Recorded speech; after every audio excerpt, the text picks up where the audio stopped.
Saya mengutip tulisan dari Santo Juan de Ribera. Oke? Jadi tidak cocok klaim itu untuk dia.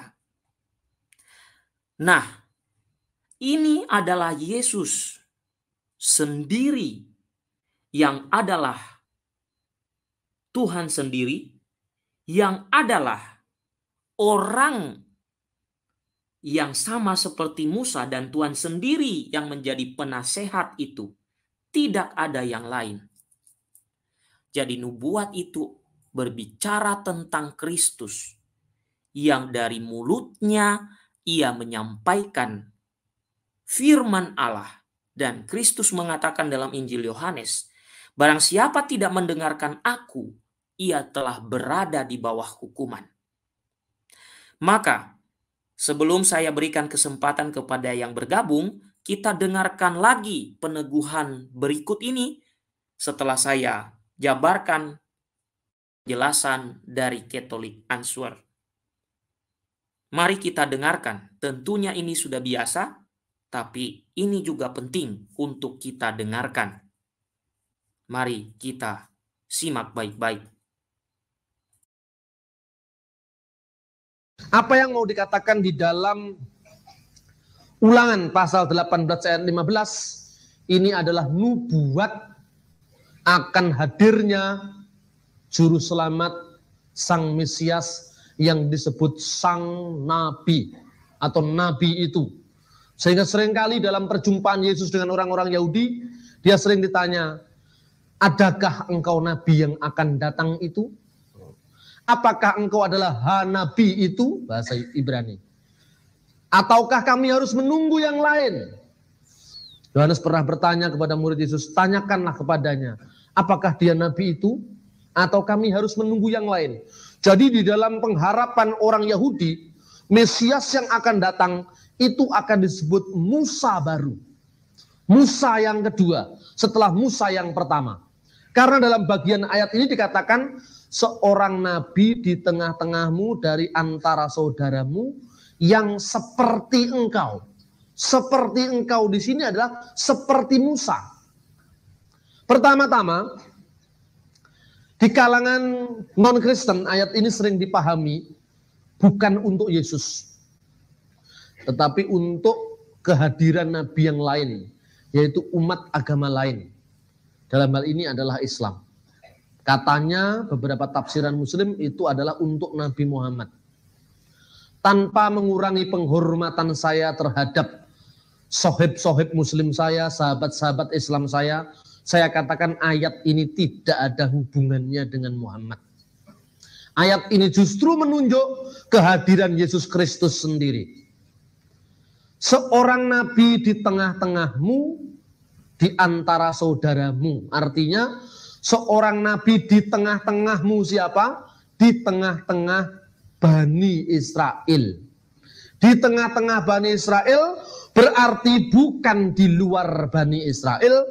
Makanya dikatakan di dalam bahasa asli, ayat ini aslinya berbunyi dalam bahasa Ibrani, Nebi Achim Lachem Mikereb Ahikem.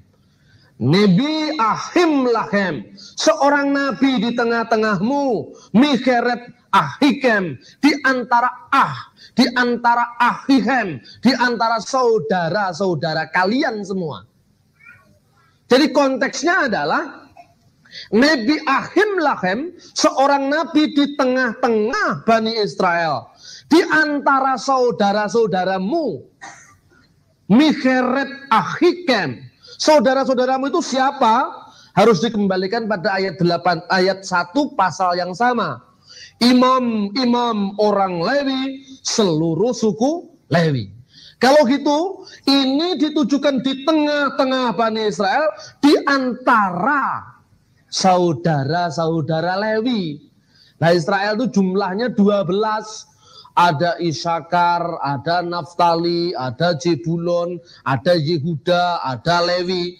Karena itu ayat ini menubuatkan bahwa seorang nabi lahir di tengah-tengah Bani Israel dan bukan di luar Israel. Karena itu ada tafsir yang mengatakan Nabi ini saudaranya Israel berarti Ismail. Saudaranya Israel berarti Ismail, dan Ismail itu kakek moyangnya bangsa Arab. Ini tampaknya benar tetapi salah. Di tengah-tengahmu itu artinya tidak boleh keluar dari Israel. Dan di tengah saudaramu, di tengah saudara-saudara suku Israel yang jumlahnya 12 itu. Karena yang di konteks di sini adalah kaum Lewi, maka Nabi ini harus lahir dari saudara Lewi. Musa itu lahir dari suku Lewi, Harun itu lahir dari suku Lewi. Setiap imam-imam sembahyang di perjanjian lama, di bait Allah, di Baitul Maqdis, itu harus keturunan Harun. Dan ayat ini menubuatkan bahwa Nabi yang akan datang itu adalah saudara kaum Lewi. Dan Yesus itu lahir dari suku Yehuda. Suku yang melahirkan raja-raja Israel, suku yang melahirkan Raja Daud, makanya Yesus disebut anak Daud. Makanya Yesus bergelar singa Yehuda. Ini maknanya ayat itu, saudara-saudara sekalian. Jadi kalau membaca Alkitab itu teksnya harus jelas. Supaya kita tidak gampang diumbang-ambingkan dengan berbagai macam tafsiran. Kemudian cirinya, Nabi itu adalah menjadi nabi yang seperti Musa. Ada orang yang menafsirkan, nabi yang seperti Musa itu apa? Yesus nggak persis dengan Musa. Lah kok bisa? Yesus nggak punya istri. Musa punya anak istri, nggak cocok kan? Musa punya ibu bapak secara wajar. Yesus punya ibu saja, bapaknya di surga. Jadi tidak cocok. Musa menerima wahyu di Gunung Sinai.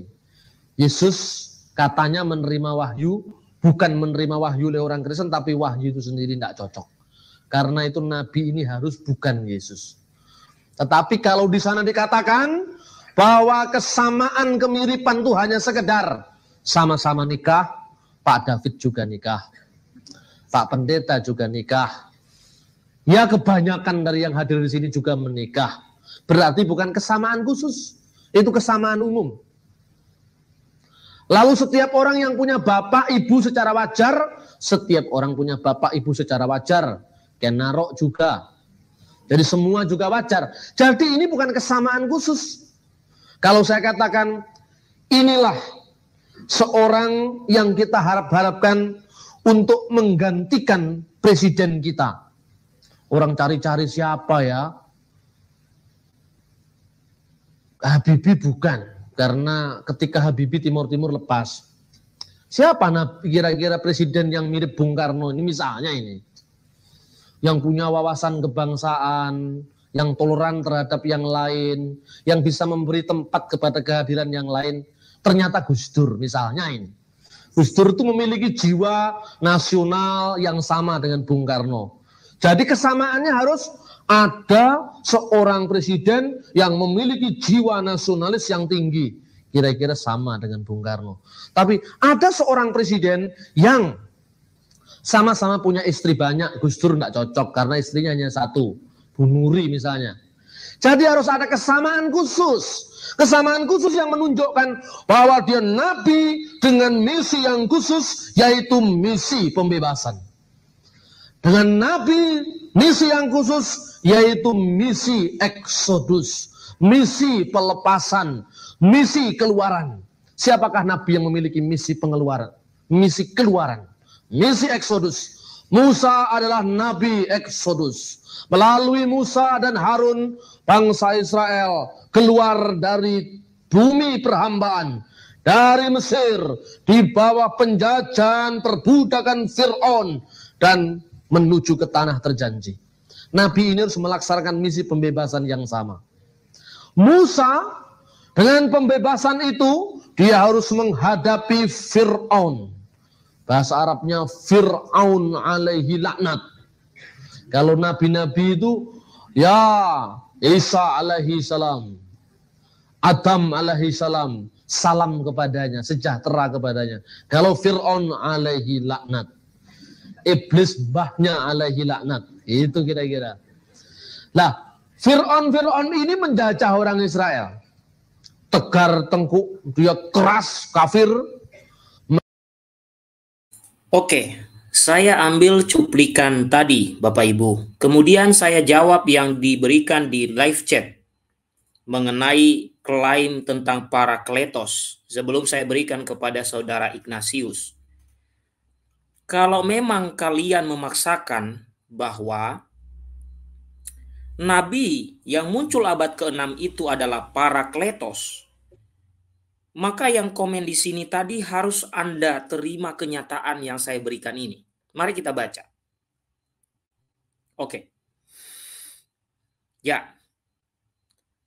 Dikatakan di sini Bapak Ibu ada sebuah klaim, ya. Oke. Mereka menyamakan kata Parakletos, Roh Kudus, dengan mengubah menjadi Periklutos. Sehingga mereka mengatakan itu artinya yang terhormat. Kemudian mereka terjemahkan menjadi yang terhormat dalam bahasa Arab adalah Ahmad. Tidak ada sama sekali kata Periklutos dalam bahasa kitab suci berbahasa Yunani, Perjanjian Baru.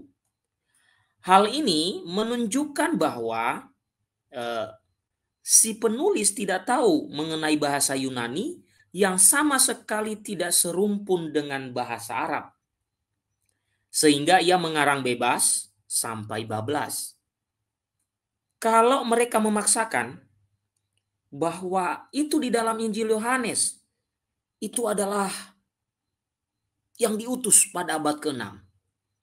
Maka mari kita melihat konsekuensinya. Apa yang disampaikan oleh Injil Yohanes itu mengenai Parakletos itu.